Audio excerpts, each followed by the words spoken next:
Hello, this is Patrick. Welcome to Chart Built Wealth, Profitable Investing with Technical Analysis. Well, I wanted to give you a weekly update on the three buy recommendations I have. And as I've talked about over the last few weeks, the list is growing shorter and shorter. This week it's the same. Luckily, they were all up this week in a bad market. But I wanted to cover these, so let's get into it. So again, briefly, over the last 18 months to 2 years, I've been more bullish on commodities than the stock market. I believed that the commodity boom that we've saw since then, the last 2 years, is only rivaled by the 70s, and I don't think it's done yet. So, uh, energy's been the laggard, but I think the baton is being handed off to the energy complex. Metals led the way for the last couple of years. I think they'll still go higher, but not to the magnet. There's not the upside potential that there is in energy. However, 2 years ago, turning bullish on gold, silver, platinum, um, I forget anything, gold mining stocks, all those things did extremely, extremely well. I think it's less attractive now. And so I'm trying to, as a market technician, we're trying to identify new trends at an early stage and then stay with those trends until they change. So with gold and silver, I might still have 2.5% in gold and, 1.5% in silver and 1% in platinum and 2% in copper. Copper, by the way, still has a lot of potential upside. Um, I was double all that. So um, here are my three buy recommendations. Sorry for the long-winded introduction, but I think that that's important information for any individual investor. So Chevron, this is one that I've been bullish on for a while. It hasn't done much. Here we went bullish, we got stopped out. I went bullish again, and we're slightly above that. But the big reason to buy Chevron, so yes, I think crude oil has the potential to go up immensely. And if you look at the commercials, the big boys in the future markets, the commercials are the people in the business, the Exxons, the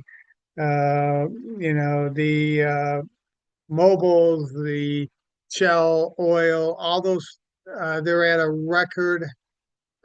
I believe, and we haven't had an update in a couple of weeks because of the shutdown and because of the reports that we're no longer getting from Trump.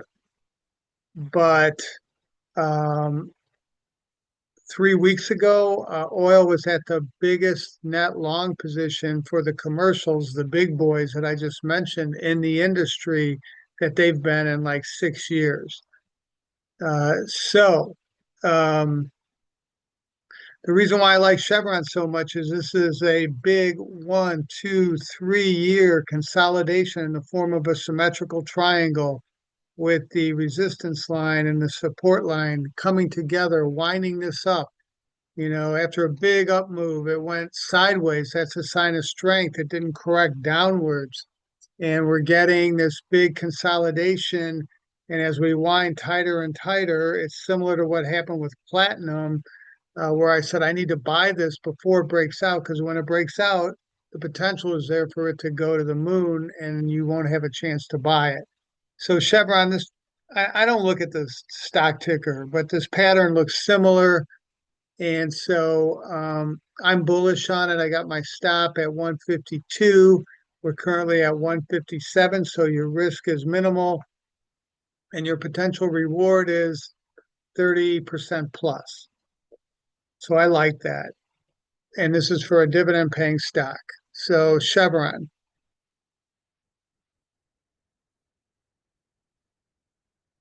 the iShares commodity index.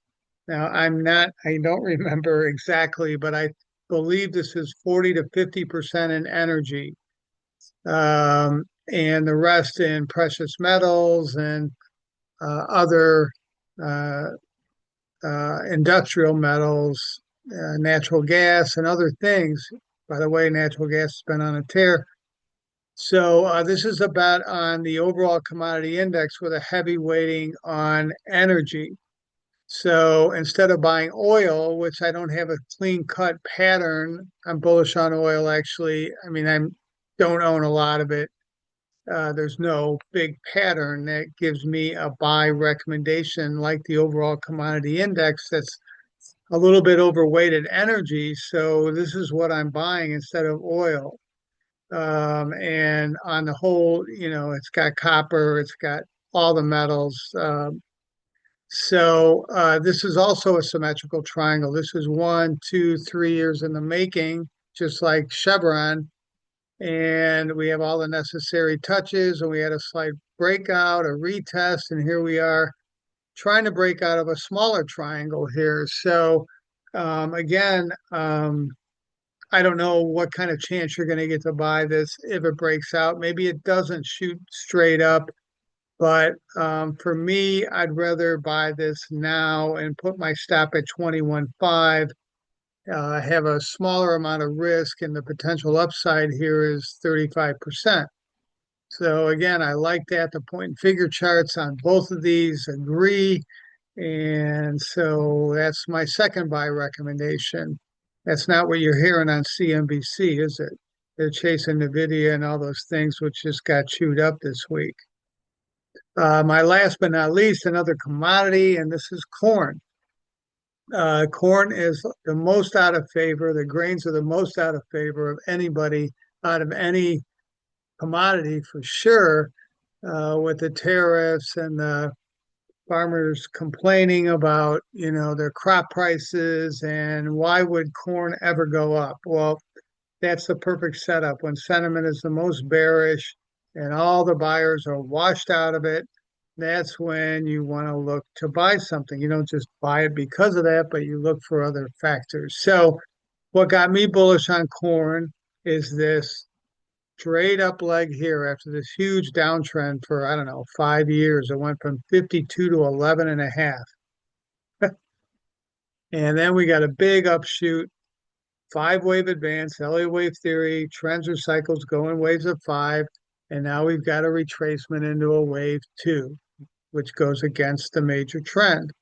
As we've hit these lower lows, we got higher lows on our RSI. This is a monthly chart. So this is the big picture stuff. And this positive divergence is flashing a caution sign. Beware, a change of trend is coming. Could be 6 months from now, could be a year from now, could be 2 years from now. But the potential is there for a big, big move. If we are entering a third waves, what do we know about it? Those that follow me, I look to buy in just into third waves before they begin because they're the most profitable. They're the most electric moves. And so corn is fits that bill. We just need to get it going here. So positive divergence on the monthly. And let's take a look at this last part here. This is a daily chart. Each one of these bars represents a day, whereas the prior chart, each bar represent or candlestick represented a week. So here we got a nice little bullish channel forming. And so, we got a one and a two, and now are we in a third wave? I think, maybe we've begun that third wave that we were looking for on the previous page.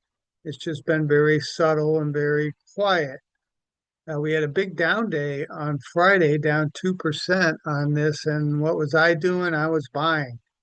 What did I do the day before when it was up like 1.5% or 2%? I was selling. So then I bought those shares back on Friday at a lower price. That's what you do. You buy on red and you sell on up days. So bullish on corn. And seasonality is saying this is going to go. So we'll see. Seasonality is just a tendency, but I want to be cognizant of that. not only through December, but when we get into January, it continues into June. So we'll hopefully that holds true and we're on the right side of it. Thank you for watching Chart Built Wealth, Profitable Investing with Technical Analysis. Please like and subscribe. Tell your friends, neighbors, and family. Have a great evening. I always say adios, so why don't I say taillights tonight? Have a great weekend.